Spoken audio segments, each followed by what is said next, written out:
Alors cette 6e mission en Namibie, équipe plus réduite, objectif assez différent des précédentes. Exit les Hills pour aller ailleurs, qu'on a déjà repéré. Et donc que s'est-il passé pendant cette mission? Donc exit les Hills, mais pour le moment, puisque c'est quand même là où on a forgé notre expérience et on a malgré tout trouvé un vieux paléokarst, preuve qu'il y a bien des vieilles grottes qui nous intéressent. Et là on s'est rapproché cette fois-ci de la région d'Otavi, où ce qui nous intéresse maintenant, c'est avec ce qu'on a compris, de revoir les sites qui avaient été trouvés par Martin Pickford et Brigitte Semy, et donc de mieux comprendre leur stratigraphie, d'y revenir avec notre œil aussi, mais aussi de prospecter, de trouver de nouveaux sites. Donc on change de contexte, c'est-à-dire maintenant on se rapproche d'un secteur fossilifère pour passer à une autre étape, celle de l'étude des sites. D'accord, mais une zone beaucoup plus montagneuse par rapport aux petites collines des Hills, difficile d'accès même si c'est moins isolé, oui. Ce qui est l'avantage, et avec des formes de paysages du coup beaucoup plus lisibles dans le karst. Oui, c'est un peu ce qui nous manquait dans les Hills, c'est que les collines étaient tellement noyées par le sable du Kalahari qu'on voyait juste les sommets qui sortaient, donc finalement on perdait une grande partie de l'information. Ici le calcaire est affleurant et visible jusqu'au sol. On a des morphologies karstiques qu'on connaît bien, avec des très très grands poliers, avec des bordures de corrosion, des collines, des cavités, des très très grandes cavités actuellement actives, mais aussi comme celle de Dragon Breath. Dragon Breath qui est un excellent exemple pour nous du volume que pouvaient représenter ces cavités. C'est le plus grand lac souterrain au monde. Le plus grand lac souterrain au monde et certainement l'un des plus profonds, puisque maintenant on sait qu'il dépasse les 300 mètres de profondeur. Une belle expérience d'aller voir le plus grand lac souterrain au monde et de mieux comprendre ces karstes. Parce que jusqu'à présent on voyait que des effondrements, donc de la surface c'est difficile de comprendre comment ça s'est fait. Et là on va enfin pouvoir voir s'il y a des formes karstiques qui nous donnent une idée de la genèse de ces cavités.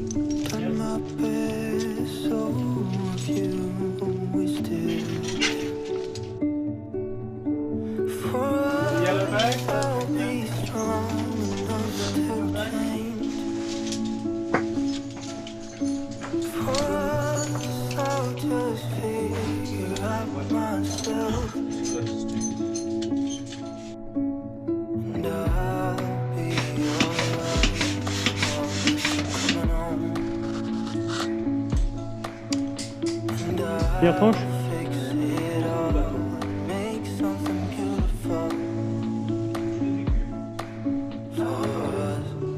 Bon mais ça va, il n'est pas très rempli la salle.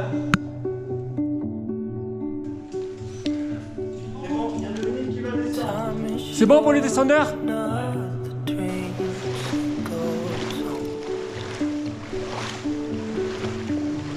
Vraiment pas utile de prendre le truc du bateau.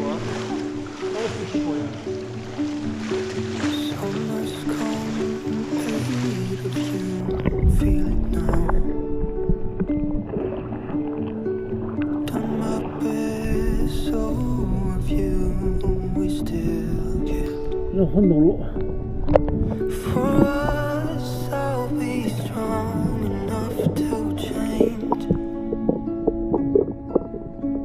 Mais tu remarques que, regarde, la biocorrosion, sans qu'il y ait le goût en dessous, ça fait pas des marmites.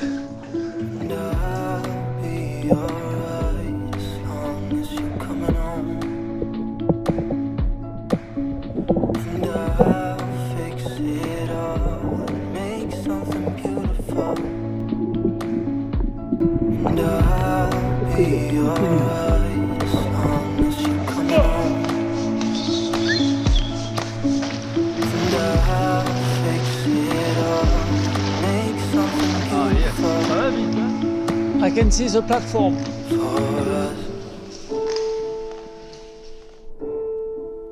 Et il y a un autre point qui nous intéresse, c'est qu'on a trouvé aussi ces grands effondrements. Oui, qu'on a déjà repéré Voilà. 2 fois. Et effectivement, et là cette fois-ci, grâce à ce modèle de cavité, on comprend comment les salles se sont effondrées et finalement comment on crée de vastes pièges qui vont eux aussi donc conserver les fossiles et les abriter Oui, par parce que rapport à l'érosion. le grand effondrement qu'on a vu, avant d'être effondré, c'était une cavité de type Dragon Breath.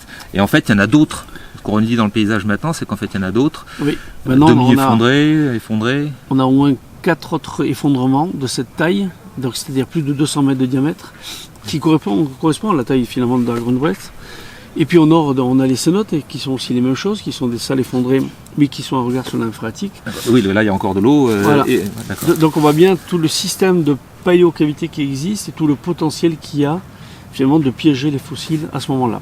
Et après, c'est intéressant puisque les travaux de Martin Pickford et Brigitte Stonu montrent bien que les faunes qui sont préservées dedans couvrent une période de temps très très longue, puisqu'on démarre à 14 millions d'années à Arecibo 3A et on va jusqu'au Pléistocène. Donc finalement, toute la période qui nous intéresse et qui notamment couvre la période entre 2 et 3 millions d'années, et là est enregistré ici. Donc le potentiel en fait est immense. D'accord. Ça a été aussi l'occasion de contact avec les propriétaires, parce qu'on est maintenant sur des propriétés privées, contrairement à Hills, où il faut des autorisations de propriétaires, et ce qui n'est pas toujours facile. Pas toujours facile, notamment pour trouver qui est le propriétaire, mais disons que dans 3/4 des cas, on tombe sur des gens fantastiques, qui ont envie de savoir, et qui nous donnent accès libre à leur propriété. Donc voilà, donc là on est en train de changer un petit peu de mode de fonctionnement de la mission, et d'une unique prospection, on ajoute maintenant la réétude, le réexamen des sites connus, pour en sélectionner un, celui qui nous paraîtra le plus pertinent, celui qui correspond le mieux à ce qu'on connaît dans la des stratigraphies qu'on a étudiées notamment en Afrique du Sud, et qui couvrirait le Plio-Pléistocène. Donc il faut revenir, mais avec un peu plus de monde et des spécialistes beaucoup plus diversifiés. Ouais, c'est-à-dire que maintenant on va arriver à des questions précises. On a des sites, on sait où ça se situe en chronologie, et donc effectivement il nous faut des spécies des primates, des hominines et des carnivores. Voilà. Donc, ça parlait de la logistique aussi, où il faut aussi du matériel pour pouvoir, de l'acide, un compresseur pour pouvoir faire fonctionner le microburin, donc ça devient un petit peu plus... et c'est intéressant parce que la mission est en train complètement de changer, et enfin elle passe à l'étape supérieure, qui est celle maintenant de la découverte d'ossements, de leur dégagement, pour dans le nombre finalement essayer de sortir, de trouver un hominine qui nous apprendrait certainement beaucoup de choses. Donc rendez-vous à la prochaine mission. La prochaine mission sera une étape très très intéressante.